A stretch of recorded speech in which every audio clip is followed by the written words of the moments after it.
Once upon a time, in a beautiful city, lived a woman whose silence was mistaken for weakness. Her name was Ada, and her husband Chuka was the kind of man who believed that money gave him the right to humiliate others, especially his wife, who did nothing but love him. Chuka worked in a multinational oil servicing firm. His salary was so impressive, his wardrobe intimidating, and his ego larger than life. His wife, Ada, on the other hand, was a full-time housewife who stayed at home to care for their kids. She didn't work in an office. She didn't wear heels, as what she wore was duty. Every morning, Ada woke up by 4 in the morning. She prepared breakfast for the family, cleaned up the house, ironed her husband's shirts, and got their daughters ready for school, all before 7 in the morning. Whilst her husband woke up by 7 and got dressed for work, still, he called her lazy and poor. Chuka did not care that his wife always ensured that their daughters did their homeworks correctly. He did not care that they topped their class through the help of their mother. He did not care that his wife held the home together whilst he went out to work. Chuka never saw any of it. To him, his wife Ada was a liability with no ambition, and no matter how much she gave, he always made her feel like a burden. One Saturday evening, Chuka invited 4 of his wealthy friends over for drinks. They wore perfumes that smelled like power and shoes that cost more than Ada's entire wardrobe put together. Ada ushered them in with a humble smile. She served them drinks and disappeared into the kitchen like she always did whenever they came visiting. Ada never sat with them, not because she wasn't allowed, but because every time she tried, something inside her shrunk. Chuka would crack jokes that made her heart bleed beneath her dress. He would narrate how he rescued her from poverty and washed her clean with soap. Chuka never stopped telling anyone that cared to listen that he met his wife barefoot on the street, selling oranges. I should be crowned king of charity, he said to his friends, who all laughed as they had their drinks. Ada heard it all from the kitchen. Her fingers clutched the tray so tightly that her knuckles began to turn white, but she said nothing. She stepped out quietly with the tray of grilled fish that she had made for them. As she was about dropping the fish on the table, her elbow pushed down a glass of wine, pouring it on one of his friends who was all dressed in white. Chuka barked angrily at his wife, calling her a worthless village girl. The room fell silent for a second. Then they all erupted in laughter. Chuka, take it easy now, one said, half laughing, half embarrassed. But Chuka wasn't done. He turned sharply to Ada, his voice sharp enough to slice through her bones. Can't you do one thing right? That is why I tell you to stay in the kitchen. No class, no coordination, just bush behavior everywhere you go. Ada stood there frozen, wine dripping from her hand, her eyes blurry with unshed tears.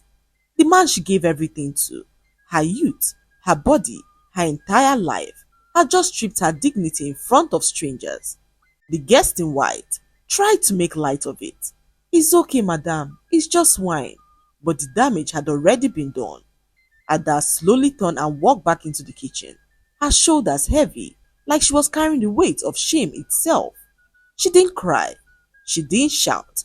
She just quietly sat on a stool and stared at the wall, her ears still ringing with the name that her husband had called her.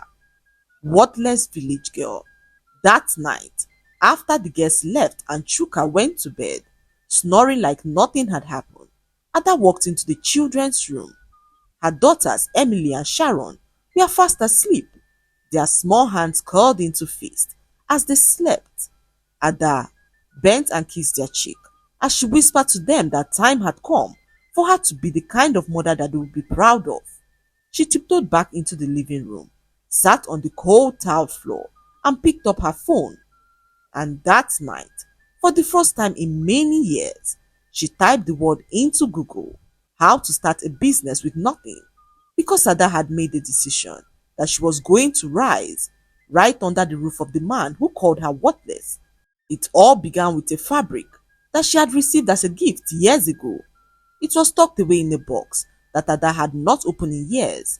She picked it up and held it to her chest, thinking of what to make with it. She brought out her sewing kit and walked to the living room.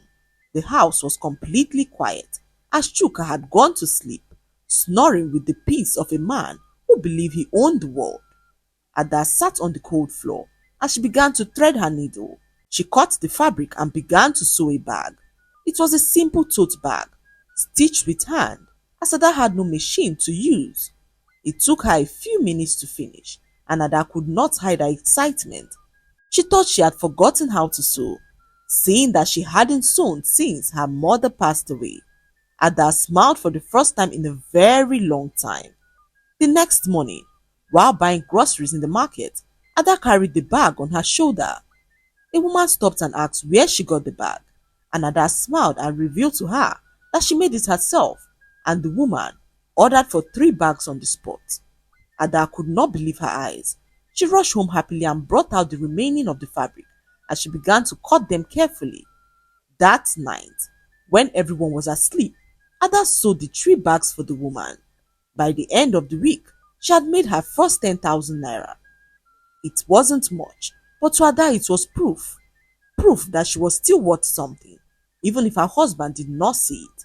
This here was the seed inside of her that Chuka had still not destroyed. She opened a small digital wallet on her phone that she called her Freedom Project. Chuka did not know about it. He was too busy calling her poor that he failed to notice her gifts and abilities, and Ada was no longer just a housewife. She was now a quiet builder who woke up each morning with purpose. One afternoon, Ada set out for the market to buy some fabrics when she caught sight of her husband with another woman driving into a hotel. She was so furious and decided to confront him. When Chuka embarrassed her in front of the strange woman, "How can you say I'm cheating on you with this damsel here? Have you taken a good look at her?" he said to Ada, who he mocked for smelling like a market woman. "Do you know how much this pretty damsel makes in a month?" he said to Ada, who he told that she could never match up with a woman like this. In fact, Chuka in that moment asked her a question that she never saw coming. "Are we even married?" he asked Ada, who stood there and watched as he strolled into the hotel with the strange woman. The ache in her chest throbbed so loudly that she could barely hear the sound around her. Something inside her broke, but not the kind of break that leads to tears. No, this break battered fire, a fire that burned down every atom of fear that was building inside of her. Ada made the decision to succeed. She had taken so much insult from her husband and knew that only her success would be able to shut him up forever. So, she began to wake up each morning with purpose. She woke up by 4 as usual, cooked, cleaned and prepared her daughters for school. Once everyone was out, she brought out her fabrics and began to sew. Ada made as many tote bags as possible. She even began to make new styles, hoping that people liked them, and Ada was so shocked at the rate at which her bags sold out. Word began to spread, and people began to call her the Bag Woman, a name that her husband used to mock and laugh at her. Ada was not making millions yet, but she knew the potential that lived in her hands. One afternoon, after a school run, she returned to find her fabrics wet outside. It had rained and Chuka threw all the fabrics out in the rain. Ada could not contain her anger. She confronted him, asking why he threw the fabrics in the rain. But Chuka, instead of feeling remorseful, laughed in her face and asked what she was talking about. "Are you talking about those filthy rags?" he asked Ada, who he told to stop embarrassing herself. "If you want to sew, go and learn from real tailors and stop littering my house with cheap fabrics," he said as he walked away, leaving her there in anger. Ada in that moment felt something catch in her throat. It was not sadness or anger. It was something heavier. Something that pushed her to even work harder. She could have cried. She could have screamed. But instead, she took her phone and uploaded pictures of her best bags on Instagram, using her mother's name to set up the account. Within 48 hours, she got her first bulk order and was paid a whooping sum of 50,000 naira. All her life, Ada had not made such money before. She began to save the money that she made as she spent her nights sewing and packing customers' orders. The days that followed were one of the best days of her life as orders kept pouring in like rain. Ada finally rented a shop secretly and employed two people who began to help her with the orders. It felt like a miracle as her account balance began to read in six figures. She had never seen such an amount of money in her life, and now, with her bare hands, she had earned it quietly, without begging or asking her wicked husband for a single kobo. And Chuka could not help but notice this. He asked her one evening where she got the money that she used to buy the fabrics. I hope you're not borrowing and disgracing me in this estate. He asked Ada, who smiled and informed him that she was just keeping busy. Busy being broke? He asked her mockingly as he began to laugh at her in her face. That long, sharp, wicked laughter that used to pierce her soul before. But this time, it did not hurt. It only reminded her that her husband still saw her as nothing, and Ada smiled, knowing she was worth more than he could ever imagine. A few days later, Ada received an unexpected visitor. The morning began like every other, quiet, routine, and ordinary. Ada had just returned from dropping her daughters in school. Chuka had gone to work, and the house was completely empty. She heard a knock on the door and went to check who it was when she saw a strange woman standing by her gate. She was in her early 40s, poised, elegant, and beautifully dressed. She wore a fitted Ankara dress with red heels that clicked softly on the pavement. "Good morning," she said, smiling as she introduced herself to Ada as Mrs. Thompson.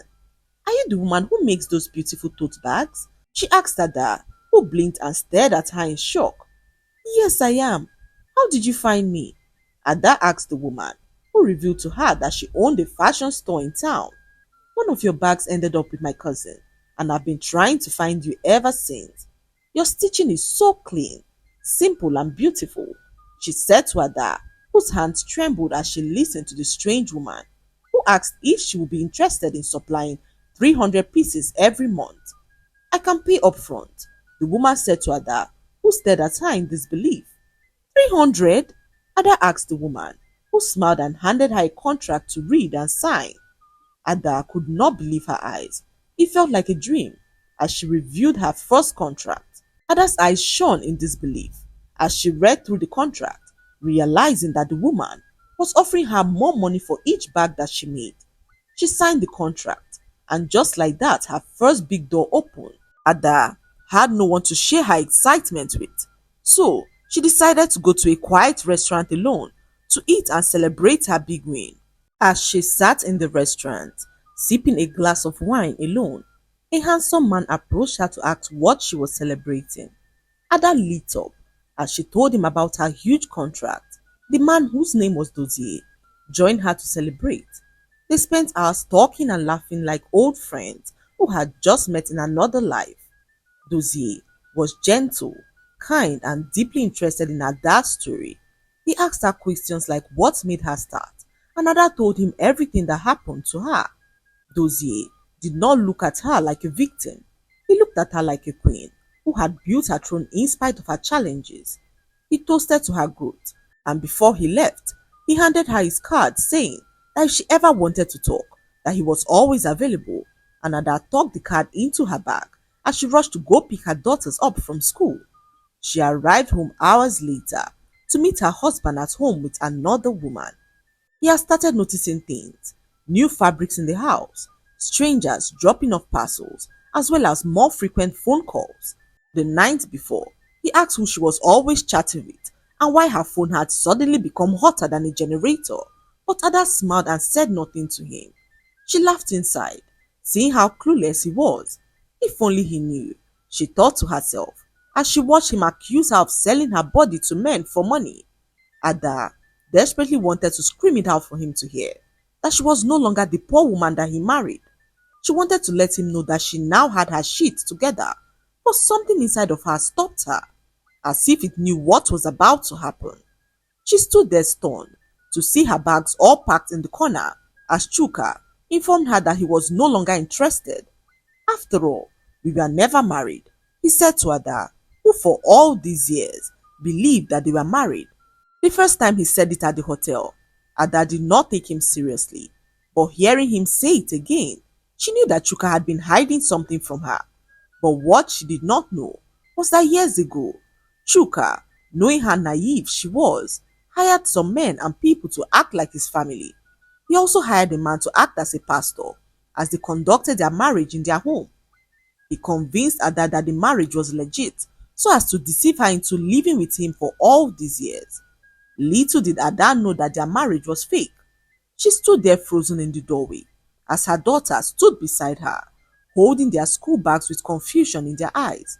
Chuka moved her into his guest room, stating that she had to leave his house in a week. I don't care where you go after the week runs out.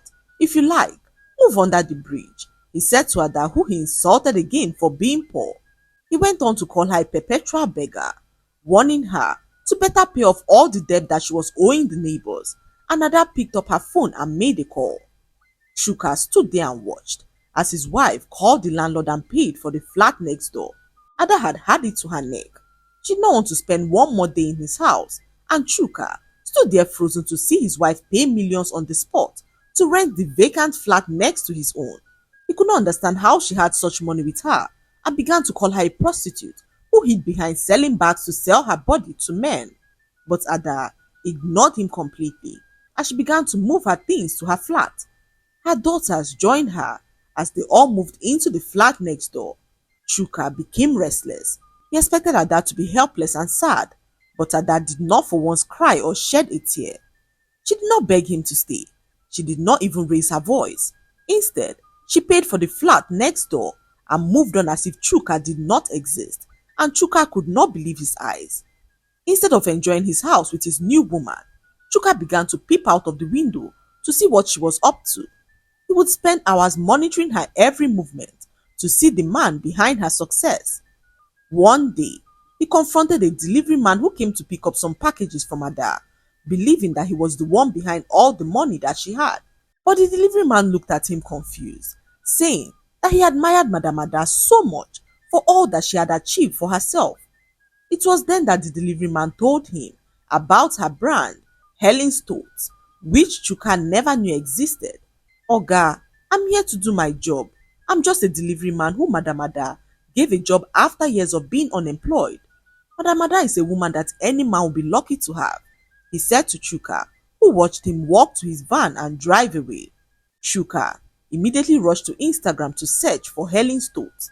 To his surprise, the account had over 100,000 followers, with celebrities and influencers talking about the unique designs that she made.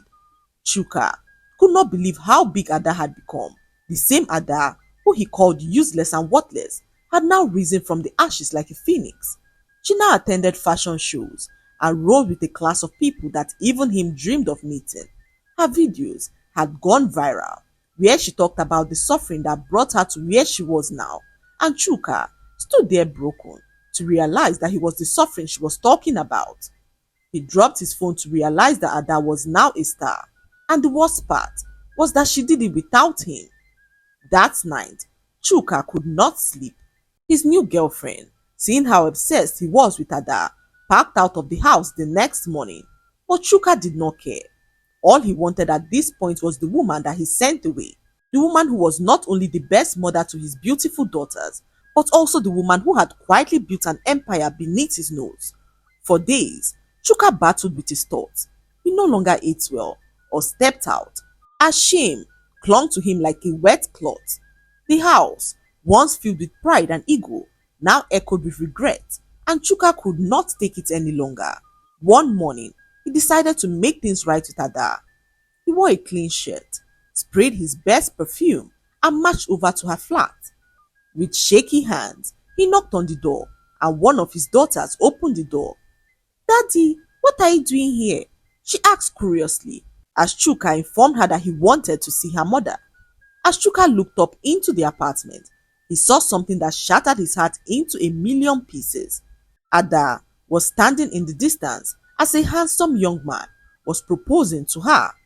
Chuka stood there and watched as Ada accepted to be his wife. He flared up in anger as he approached the man to say that Ada was already his wife. "How dare you try to marry my wife?" he asked the man angrily as he threw a punch at him, warning him to stay away from Ada. Chuka stormed out of the flat in anger, his knuckles aching from the punch, his voice still loud with insults as he screamed at Ada to remember that she was still his wife. but Ada said nothing as she watched him disappointedly, shocked that he would do such a thing in front of his daughters. That same morning, Chuka got dressed and headed for the office. His face was still red with anger as he did not greet anyone, not even the receptionist, who greeted him but received no response. Chuka marched straight to his office, slamming the door behind him. He could not believe that Ada was about to marry another man. He called up his friend Tony to know if he was in his office, and Tony told him that he had just gotten out of a meeting. Chuka walked angrily to Tony's office to rant when he caught sight of the man who he punched in Ada's house earlier that morning. Chuka had no idea that the man that he punched was the son of his boss. He stood there frozen to realize that Ada had just been engaged to his boss's son Dozie, the same man she met at the restaurant the day that she secured her first big contract. Chuka, in that moment, watched his world crumble before his eyes. He stood there at the doorway of Tony's office, frozen like a statue, as he watched Dozie, yes, the same man he had punched that morning, laugh and shake hands with Tony, his friend, who was also the company's top executive. Chuka, Tony called, surprised to see him standing there confused. Come meet Dozie, our boss's son. He just got engaged today to a wonderful woman named Ada. Tony had no idea that the Ada they were talking about was the same Ada that they all laughed at in Chuma's house, the same Ada who they mocked.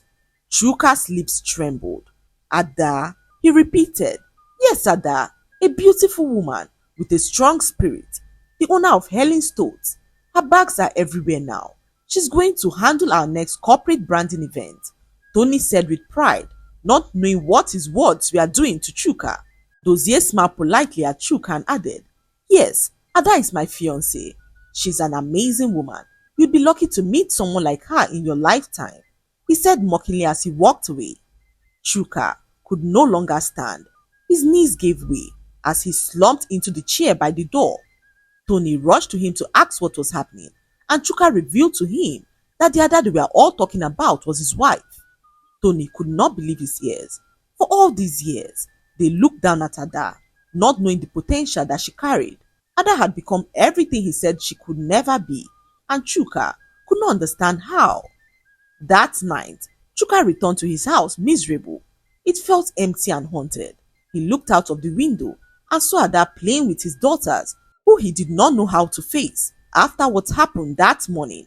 Chuka, in that moment, realized that Ada was not just rich in money, she was now rich in peace, joy, strength, and love.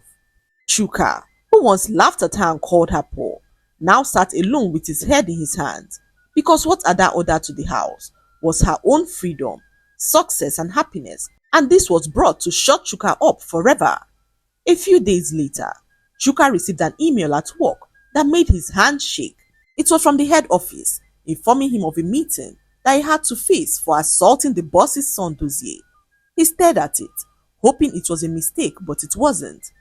Everyone in the office already knew. Whispers followed him in the hallway. People who used to greet him now looked away. Chuka was suspended immediately, pending investigation, and a week later, a letter came informing him that he had been fired. Just like that, his powerful job, his title, the company car, the respect, all fizzled into thin air. The man who used to boast about being the breadwinner, the king of the house, now sat in his empty throne, alone, his pride broken. Outside his window, he watched Ada pull up in a new black SUV, with her brand logo boldly printed on the side. Her daughters ran into her arms as she laughed and carried them into her apartment. Chuka sat there alone. No job, no wife, no joy, and for the first time in his life, he wept like a child. He finally understood what he had lost.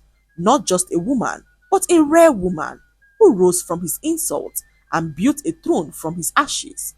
The lesson to be learned from this story is that you should never look down on someone because of where they are today. Ada's quiet strength, humility, and perseverance proved that true value isn't found in loud wealth or flashy status, but in character, purpose, and determination. Chuka mistook Ada's silence for weakness and mocked her because she didn't earn a salary, forgetting that some seeds grow slowly but blossom powerfully. His laughter turned to regret, when he realized too late that the woman he belittled was the same woman that the world would later celebrate. Respect your partner, no matter how small their beginnings may seem, because the person you laugh at today may be the one the world claps for tomorrow. I hope you enjoyed this story.